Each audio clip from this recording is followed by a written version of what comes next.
Assalamualaikum warahmatullahi wabarakatuh. Assalamualaikum wabarakatuh. Alhamdulillah, alhamdulillahirabbil alamin. Wassalatu wassalamu ala ashrafil anbiya'i wal mursalin sayyidina wa maulana Muhammadin wa ala alihi wa sahbihi ajma'in. Amma ba'du. Bapak dan ibu-ibu sedang salat maghrib berjamaah yang insyaallah sama-sama dimuliakan oleh Allah Subhanahu wa taala. Marilah kita selalu senantiasa memanjatkan puji dan syukur kepada Allah Subhanahu wa taala yang mana sampai dengan saat ini kita semua telah diberi nikmat oleh Allah, terutama nikmat panjang umur, nikmat sehat walafiat, nikmat iman, nikmat Islam, sehingga dengan nikmat-nikmat tersebut kita masih dapat melaksanakan perintahnya, yaitu salat maghrib berjamaah. Allahumma shalli ala sayyidina Muhammad wa ala sayyidina Muhammad. Salawat dan salam kami sampaikan juga kepada kita Nabi besar Muhammad sallallahu alaihi wasallam, yang mana kita selaku umat istiqomah mudah-mudahan mendapatkan syafaat di hari akhir nanti. Amin ya rabbal alamin. Bapak dan ibu-ibu yang sama-sama diberkahi Allah Subhanahu wa taala, sebagaimana biasanya tiap akhir malam kita adakan taklim. Mudah-mudahan taklim ini dapat meningkatkan keimanan kita pada Allah Subhanahu wa taala.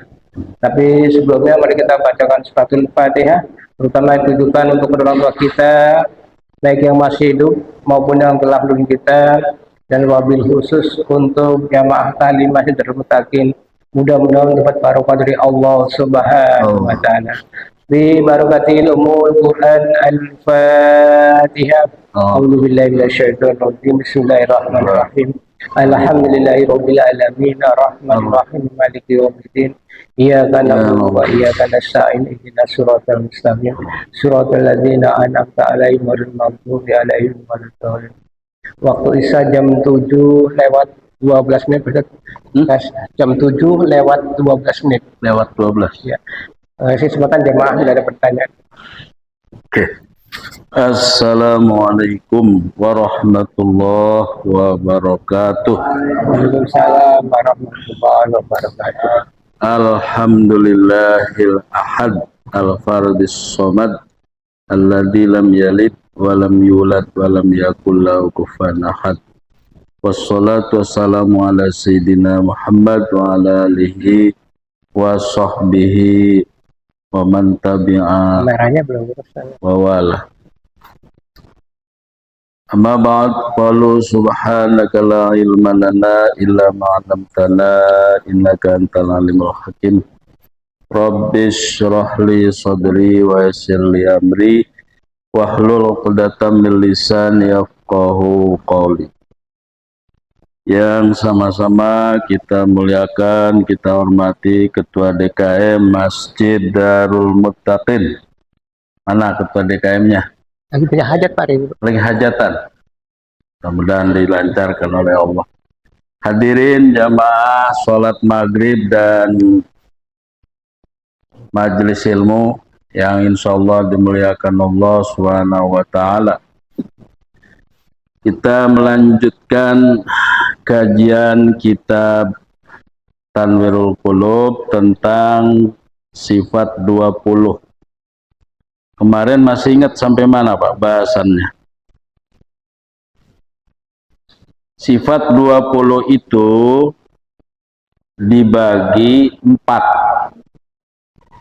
Ada nafsiyah, salbiyah, ma'ani dan ma'nawiyah. Nafsiyah cuma satu, yaitu wujud. Wujud itu adanya zat Allah Subhanahu wa ta'ala. Kenapa wujudnya Allah Ta'ala itu kategori sifat nafsiyah, yang artinya diri sendiri? Kita punya zat enggak Pak? Zat kita ini dari ujung kaki sampai ujung rambut itu zat kita punya. Kalau zat kita nggak kodim, namanya hadis, barang baru. Tadinya tidak ada, kita ada melalui kedua orang tua kita. Kalau zatnya Allah, adanya itu dengan dirinya sendiri. Terus ya begitu. Makanya kita nggak boleh berpikir tentang zatnya Allah. Harus yang kita tafakur itu tentang ciptaannya Allah. Kalau kita mikir tentang zatnya Allah, ilmu kita nggak sampai. Ada seorang ahli ilmu ditanya, ya kalau nggak salah, kata Abu Nawas, itu pintar itu Abu Nawas. Ketika ditanya itu, angka 3 itu sebelum angka 3 apa Pak? 2. 2. Sebelum angka 2? 1. Sebelum angka 1? 0. 0. Hah? 0. 0 itu artinya nggak ada. Oh, nggak ada ya. Iya. 0 itu artinya nggak ada. Allah ada nggak? Ada. Sebelum ada Allah? Ada juga. Nggak bisa ditanya ke sana. Itu berpikir kita supaya logika kita gampang nerima saja bahwa angka 1 aja diduluin dengan ketiadaan. Ya, jadi adanya Allah merupakan sifat nafsiyah.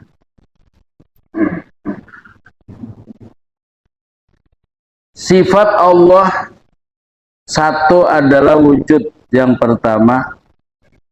Ini dikatakan sifat nafsiyah karena adanya Allah Ta'ala itu tanpa dipengaruhi dengan apapun. Nanti boleh Bapak tanya. Karena kan akal kita beda-beda Pak. Tasawurnya itu, mempersepsikan itu kan berbeda-beda.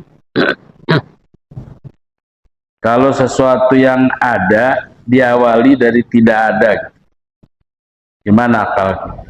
Ya Allah Ta'ala itu adanya itu sudah zaman azali.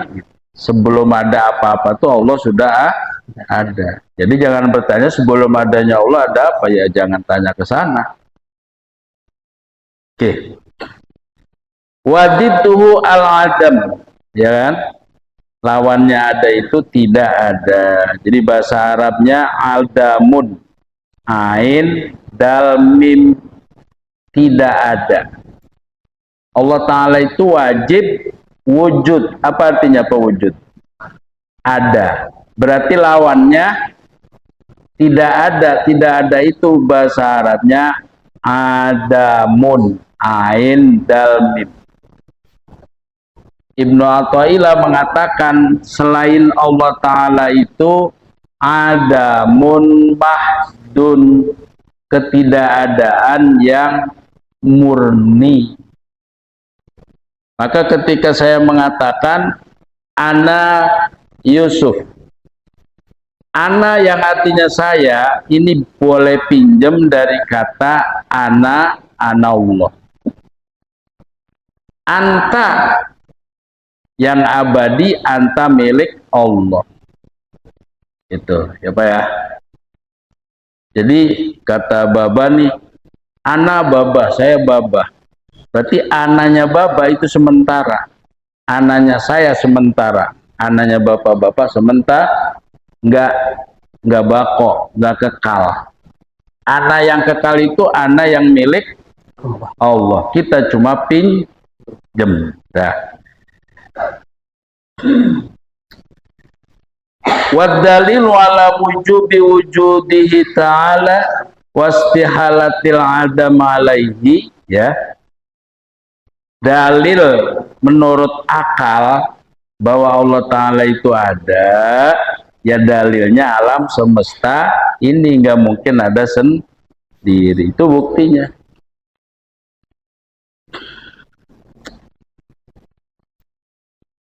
wa naqlan dan secara dalil, secara akal, nakli, dalil nakli, ya, yaitu di dalam Al-Quran, inna rabbakumullahu alladzi khalaqas samawati wal ardh. Itu kemarin udah dibahas tentang sifat wujud bagi Allah. Jadi jangan pernah berpikir Bapak sebelum ada Allah tuh ada apa, jangan.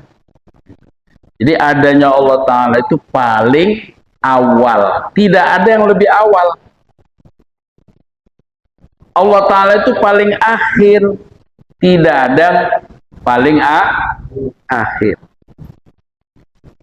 Allah Ta'ala itu paling dohir, tidak ada yang lebih dohir daripada Allah. Allah Ta'ala juga disebut al-batin, paling batin, paling dalam. Tidak ada yang lebih dalam kecuali Allah. Jadi kalau kita umpamanya berada di satu titik, Pak, maka yang paling awal adalah Allah, yang paling akhir adalah Allah, yang paling dohir adalah Allah, yang paling samar juga adalah Allah. Ciptaannya itu adalah sifat af'alnya Allah. Maka kalau kita berpikir tentang wahdatul wujud, maka semuanya ini hakikatnya tidak ada. Oke, sampai situ dulu. Lalu wa ammal qidam, yang kedua sifat wajib bagi Allah Ta'ala itu adalah al-qidam. Apa artinya Pak qidam? Jadi biar sampai Bapak tahu artinya ya. Wujud artinya ada, qidam artinya Allah Ta'ala itu adanya dahulu, tidak ada yang lebih dahulu. Fama'nahu ada muftitahil wujud, artinya Allah Ta'ala paling dahulu itu tidak ada yang mengawali adanya Allah, tidak ada. Tidak ada. Ai annahu laisa liwujudi dzatihi ta'ala. Jadi tidak ada yang mengawali adanya Allah Ta'ala. Ya, awalun bilabtidain, akhirun bilantihain. Allah Ta'ala itu awal, tidak ada yang lebih awal. Allah Ta'ala itu maha akhir, tidak ada yang lebih akhir. Nah, apa? Udah begitu. Wala liwujudi sifatihi dzatiyah iftitahun. Juga tidak ada keberadaan sifat, adanya sifat Allah yang sifat dzat itu tidak ada diawali dengan apapun. Supaya. Jadi makanya kalau sering saya katakan itu, kalau Bapak saya tanya, duluan telur apa duluan ayam? Ya, muter itu. Maka jawaban yang untuk memutuskan mata rantai ini, duluan Allah Subhanahu wa Ta'ala. Karena muter itu Pak, nggak akan ketemu telur dari ayam, ayam dari telur, muter. Maka yang pertama adalah Allah yang maha awal, huwal awal wal akhir wal zahir wal batin. Nah itu di sifat-sifat Allah itu kita pahami betul, awal, akhir, zahir dan batin. Manusia zahir apa batin? Zahir. Ada yang lebih zahir, siapa? Allah. Ada yang lebih batin, siapa? Allah. Bapak tuh punya rahasia hati, punya nggak Pak? Punya. Punya sir, punya kulub, hati.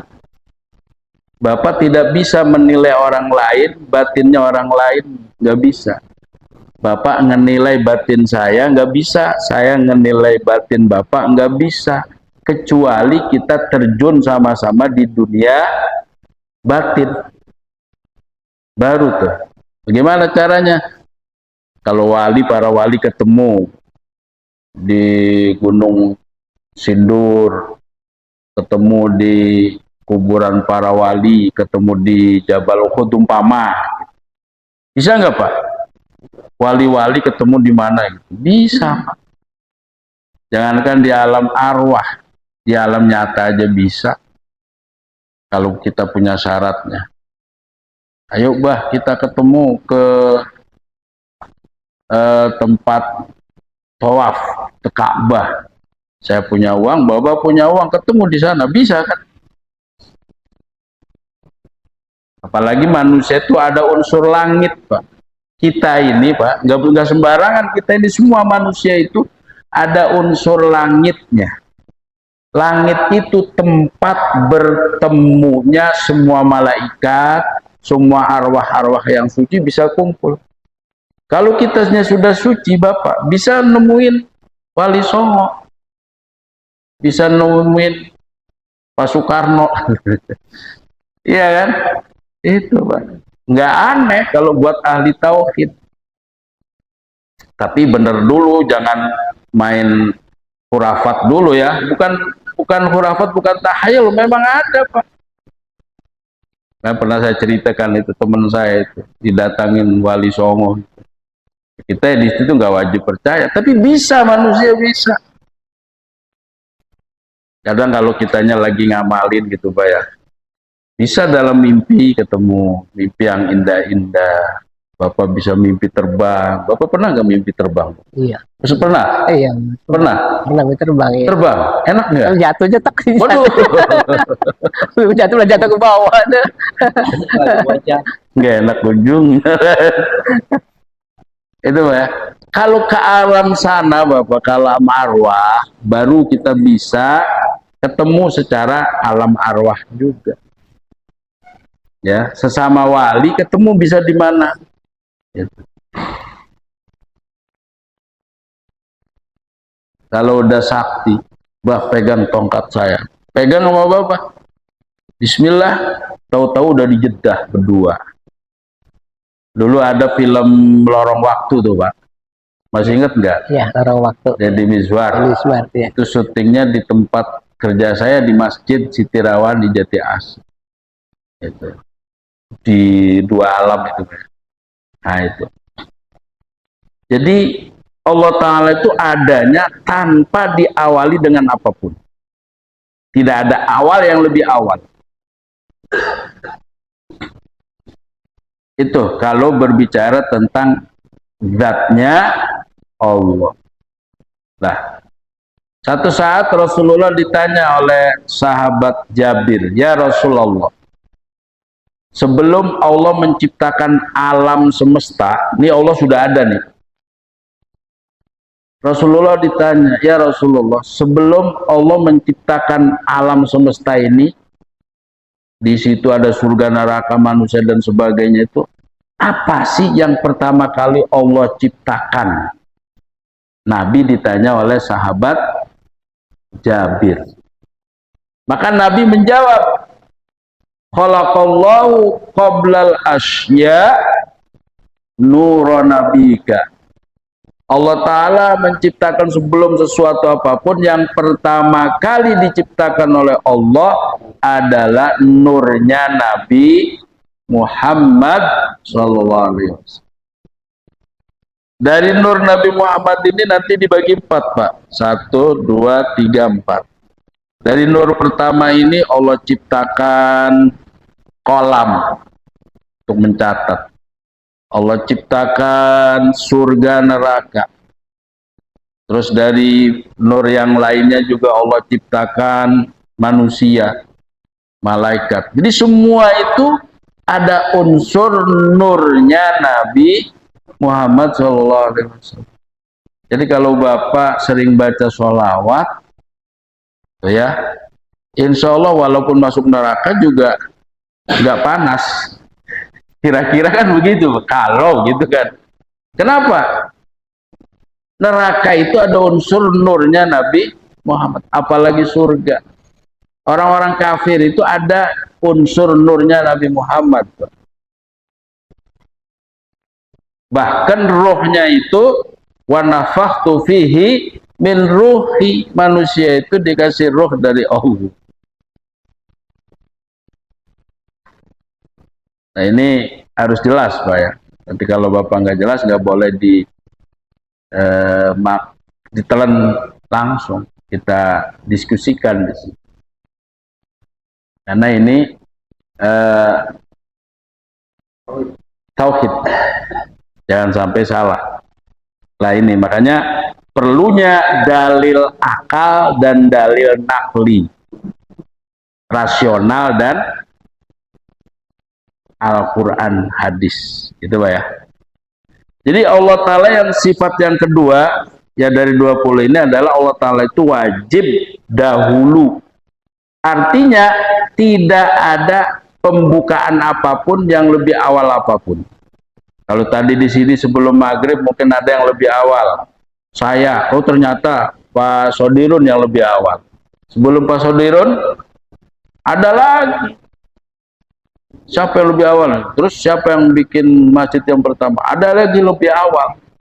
Ya, mentok-mentoknya kalau sudah yang lebih awal itu adalah Allah, maka tidak ada yang lebih awal lagi. Itu Pak ya, jelas. Kalau di alam semesta ini, ya siapa presiden pertama? Soekarno. Sebelum ada Soekarno, ya belum jadi presiden karena belum terbentuk Republik Indonesia. Itu adanya kerajaan. Kan bisa jawab begitu. Tapi sebelum adanya Allah ya nggak ada apa-apa. Ya, ada muftitahin, tidak ada apapun sebelum adanya Allah. Karena ya saya seperti angka 1, sebelum angka 1 angka apa? Kosong.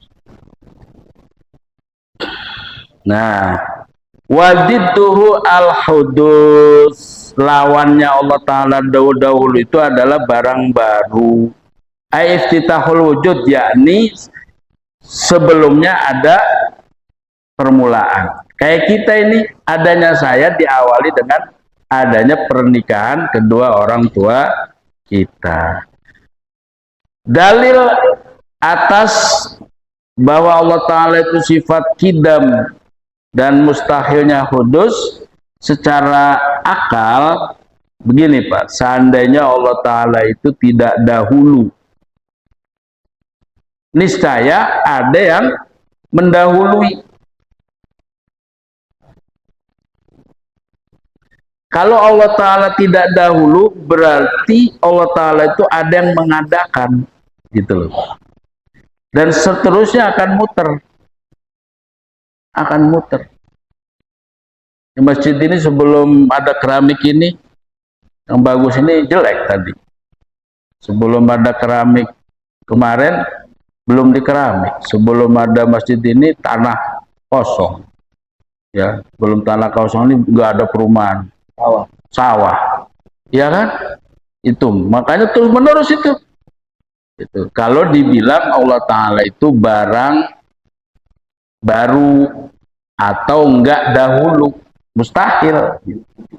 Kalau Allah Ta'ala itu enggak dahulu, berarti ada yang lebih dahulu yang membuat Allah Ta'ala itu ada, sebut muhdis, maka mustahil. Wadzalika batil, dengan demikian itu batil, nggak bisa diterima.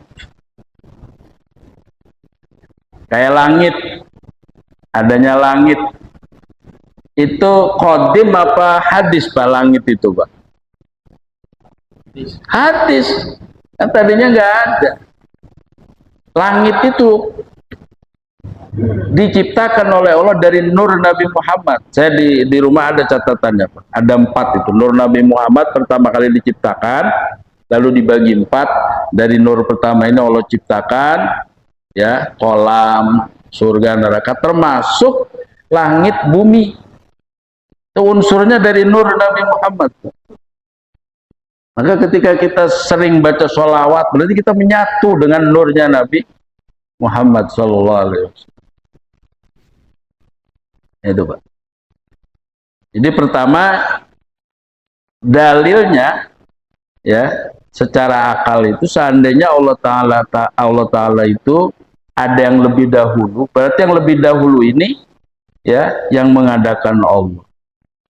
Ya, kalau begitu demikian itu ya batil, nggak mungkin. Idza sabata hudusul alam fa annahu la budda lahu min muhdis. Kalau langit itu dikatakan tidak qadim, maka ada yang lebih dahulu. Siapa? Allah. Berarti langit yang menciptakan Allah Subhanahu wa taala.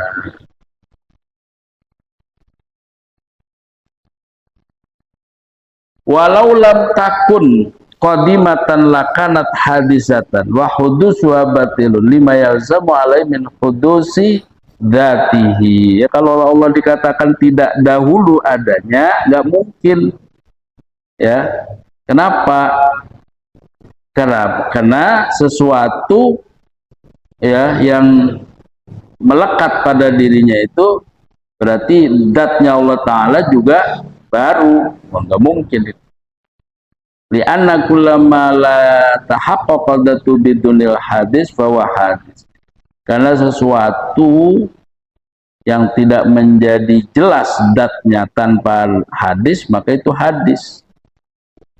Sesuatu ya kan yang zatnya itu nggak jelas, kalau nggak ada hadis maka itu dikatakan hadis.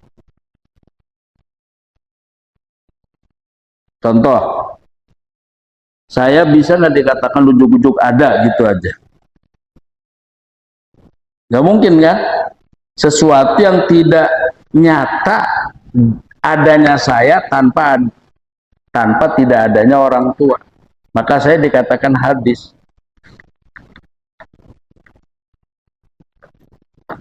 Ada di Jawa apa tuh Pak? Masjid disebutnya masjid apa tuh Pak? Tiren apa? Hah? Tiban. Pasti Tiban katanya. Tiba-tiba ada begitu aja katanya. Ya ternyata enggak begitu Pak. Walaupun masjid Tiban itu tiba-tiba adanya tanpa campur tangan manusia, pasti itu dikatakan qadim apa hadis? Hadis. Tetap hadis dia. Pasti ada yang mencipta. Siapa? Allah.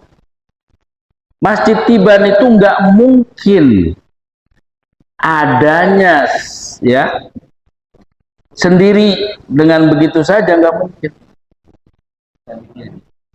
Pasti ada. Ya, ternyata Masjid Tiban manusia biasa yang bikin, Mbak. Manusia biasa. Saya udah 2 kali ke sana. Di anu ya Pak, di Malang ya Pak. Ya, di Malang. Iya. Tapi unik itu bangunannya, itu unik. Hah? Jawa Timur ya. Gitu. Nah itu hadis apa dalil akal kita. Kalau Allah Ta'ala itu ada yang lebih dahulu, berarti Allah adanya diadakan. Maka itu batil, mustahil.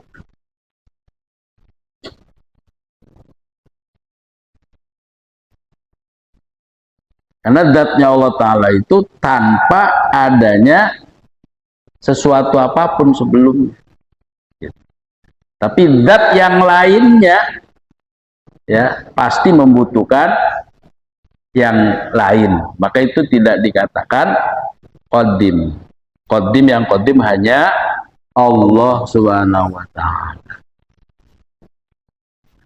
Wa naqlan, dan hadis naklinya, dalil naklinya. Jadi dalil itu ada 2 Pak ya. Ada dalil akli, ada dalil nakli. Sekarang dalil naklinya Al-Qur'an. Wal awwal wal akhir. Dzalikumullahu rabbukum la ilaha illa huwa khaliqu kulli syai'. Huwa khaliqu kulli syai'in fa'budu. Tuh, Al-Qur'an Pak. Huwal awwalu wal akhir. Dialah Allah yang maha awal dan maha akhir. Makanya kita nggak boleh berpikir tentang zatnya Allah, karena pikiran kita sangat sedikit dikasih oleh Allah. Wa ma utitum minal ilmi illa qalila. Kalian itu tidak diberi ilmu oleh Allah kecuali hanya sedikit. Maka ketika kita berpikir tentang tauhid, tauhid juga macam-macam, Pak. Ada yang sampai ateis. Ada lagi apa tuh, Pak? Agnosis apa? Ada lagi sinkritisme, ada dinamisme, ya kan? Dinamisme itu menganggap benda itu bisa memberi kekuatan gaib. Itu kalau kita percaya musyrik, karena yang maha gaib, yang maha memberi kekuatan hanya Allah Subhanahu wa Ta'ala. Kalau ateis nggak percaya adanya Tuhan. Kalau apa lagi tuh yang tidak bisa menemukan atau membuktikan, ya itu bukan pikiran Islam ya, Pak. Ya, kalau pikiran Islam tuh monoteisme Tuhan.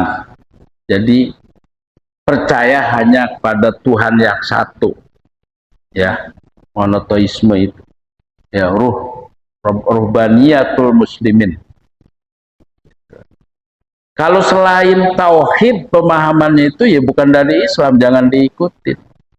Apalagi kejawen, ya. Yang penting eling, gak usah sholat, gak usah apalah, kacau, Pak.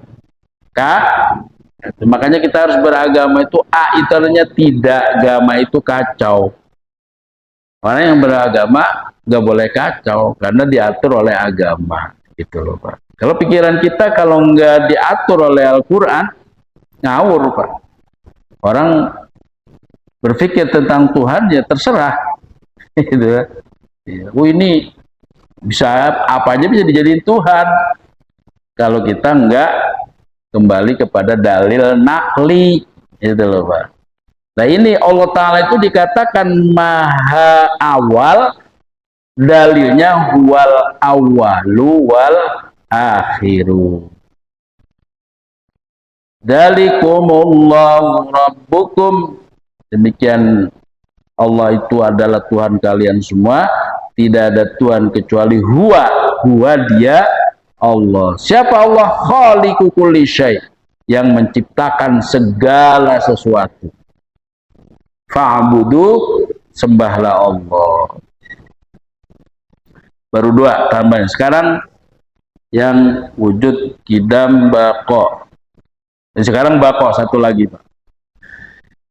Wa ammal baqa'u, sifat Allah yang artinya kekal, maknahu artinya ada muhtitamil wujud, tidak ada akhiran adanya Allah.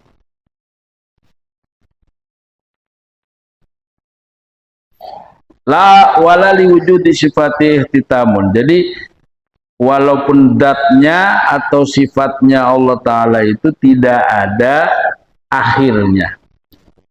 Kalau saya, Bapak, ada akhir. Dat saya ini ada sekarang.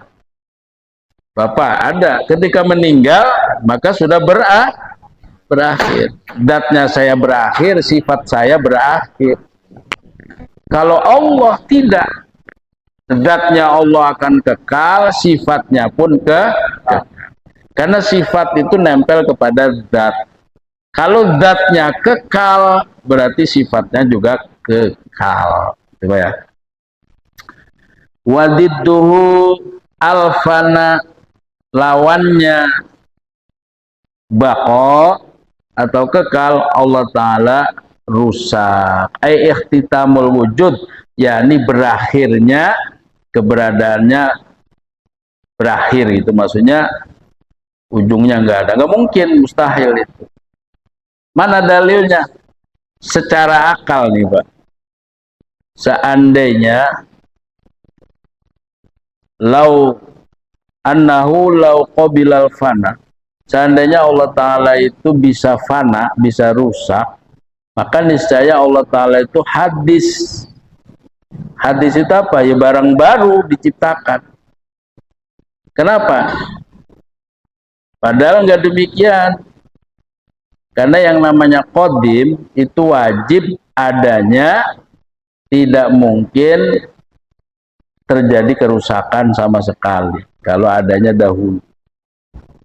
Begitu juga kalau sifat Allah Ta'ala itu menerima fana, rusak, ya sama berarti kayak seperti sifat kita, dan itu mustahil. Itu ya dalilnya gitu loh Pak.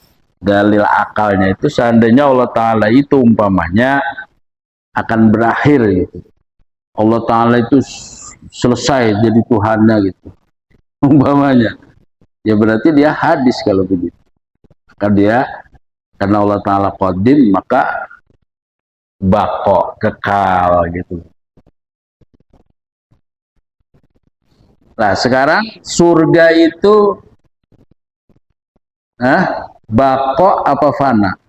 Kekal apa sementara Pak? Surga.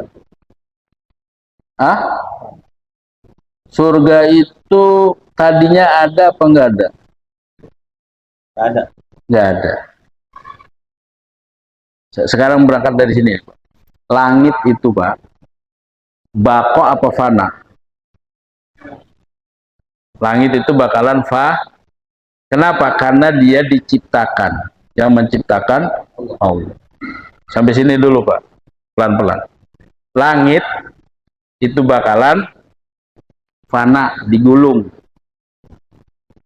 Setiap sesuatu yang hadis pasti fana. Setiap yang hadis itu pasti diciptakan. Ada yang mencipta. Siapa? Allah. Sekali lagi, langit akan surga siapa yang menciptakan? Tadinya ada apa enggak ada? Enggak ada. Sama toh? Surga rusak, kekal apa rusak? Menurut logika rusak. Logika tauhid. Karena setiap sesuatu yang dibuat oleh Allah, hadis namanya. Setiap hadis itu fana. Cuman untuk surga ada keterangan dari Rasulullah SAW bahwa surga itu kekal, diciptakan oleh Allah. Kalau ditinjau dari ilmu tauhid, surga rusak, neraka fana. Tetapi karena ada keterangan hadis, maka dikatakan surga kekal. Kapan ngebuktikannya Pak? Insya Allah ketika kita sudah wafat. Pasti nggak ke sana Pak? Pasti Pak ya. Ya Allah. Nah hidup lama-lama kan makin tua Pak. Iya kan? Tambah tahun, nggak sengaja kita gerogotin nomor kita. Tahu-tahu, tahu-tahu.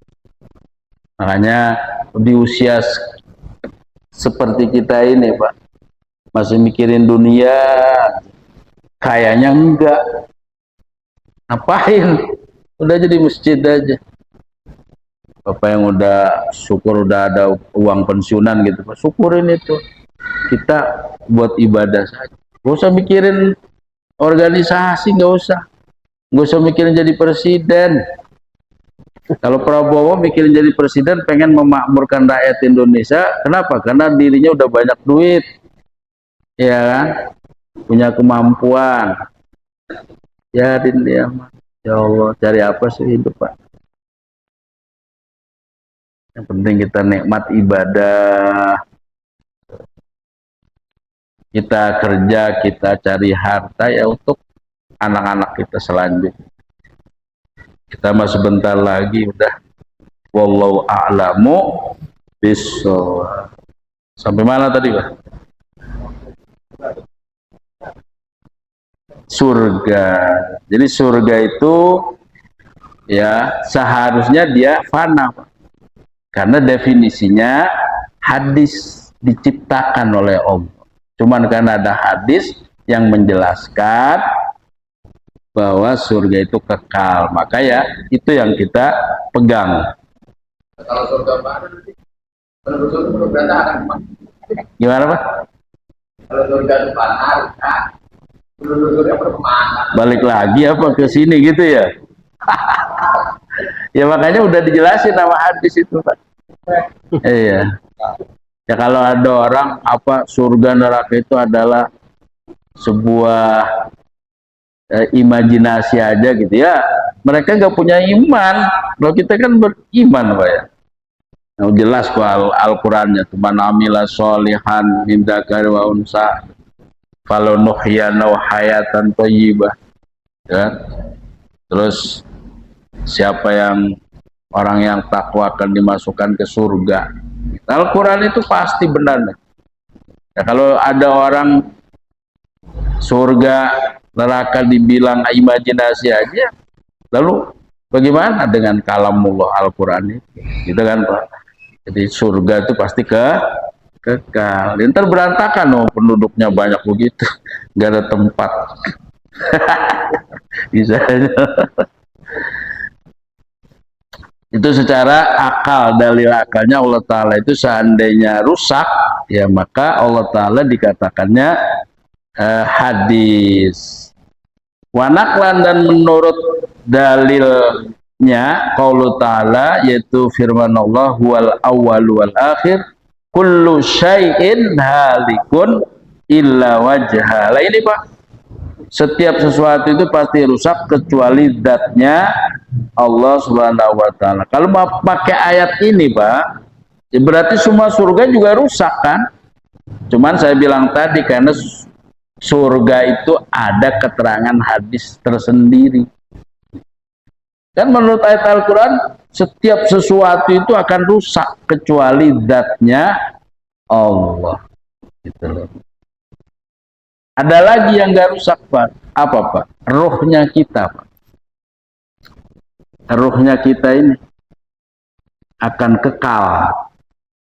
Ruh kita itu nggak akan selesai. Ya, nanti itu pulangnya apa ke surga apa ke neraka. Ya kalau kita beriman, insya Allah akan ke surga. Walaupun harus mampir dulu ke neraka. Oke, ada pertanyaan Pak? Udah 3 nih Pak ya. Malam ini kita membahas tentang kidam. Kedua, idam dan bako, mengulang wujud aja. Soal pertemuan selanjutnya mukhalafatun lil hawadits. Silakan Bapak, sebelah kanan, sebelah kiri. Ya, silakan Bapak. Waalaikumsalam warahmatullahi wabarakatuh. Kita mulai sholat itu pada saat adanya ke Nabi Muhammad ke Sidratul Muntaha. Iya, Isra Mi'raj. Di situ kan ada semacam dialog antara Allah Subhanahu wa Ta'ala, Nabi Muhammad dan para malaikat. Iya. Dan itu ada doa kayak doa tahiyat gitu. Iya. Jadi sebelum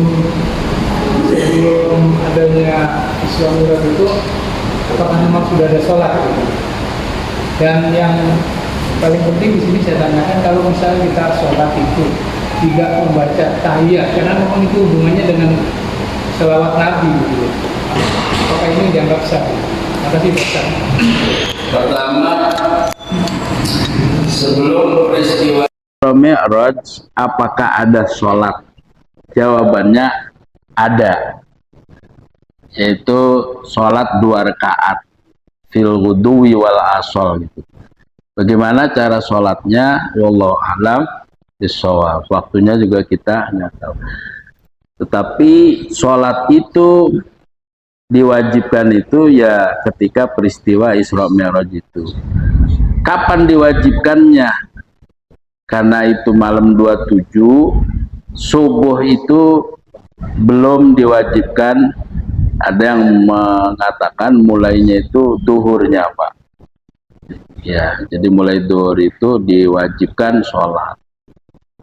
Karena waktu subuh itu masih banyak yang belum tahu cara kaifiatnya dan segala macam. Kalau sholat tanpa tahiyat, tasyahud ya, ada sholawatnya kan. Sholat itu yang wajib nggak boleh ditinggalkan itu takbiratul ihram, Fatihah, sholawat, salam gitu. Jadi 5 ini sama sekali nggak boleh ditinggalkan. Kalau yang lainnya sunnah.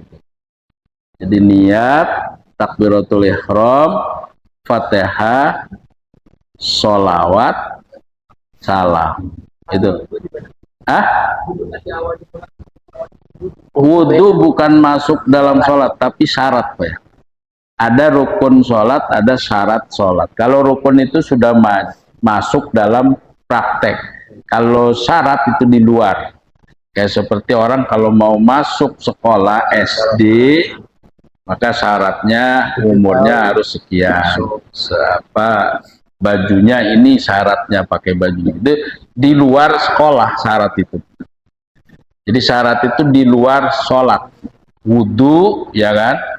Akil balik, berakal, itu di luar sholat. Itu Pak ya. Ada lagi Pak? Baik, karena udah bel. Ya, udah bel. Kita sudahi talim kita malam ini. Ya memang kadang-kadang untuk tauhid itu berpikir keras Pak ya. Harus. Ya mudah-mudahan apa yang kita sampaikan kita diberi pemahaman oleh Allah Subhanahu wa taala. Karena ini di samping ada dalil akal juga ada dalil Al-Qur'an. Demikian kita tutup dengan baca hamdalah. Alhamdulillahirabbil alamin. Subhanakallahumma bihamdika asyhadu an la ilaha illa anta astaghfiruka wa atubu ilaik. Sekian, wassalamualaikum warahmatullahi wabarakatuh. Waalaikumsalam warahmatullahi wabarakatuh. Demikian tadi Bapak-Ibu sekalian, mudah-mudahan apa yang telah disampaikan oleh Pak Ustadz ada manfaatnya dan dapat kita ambil untuk kehidupan sehari-hari. Saya saja, wassalamualaikum warahmatullahi wabarakatuh.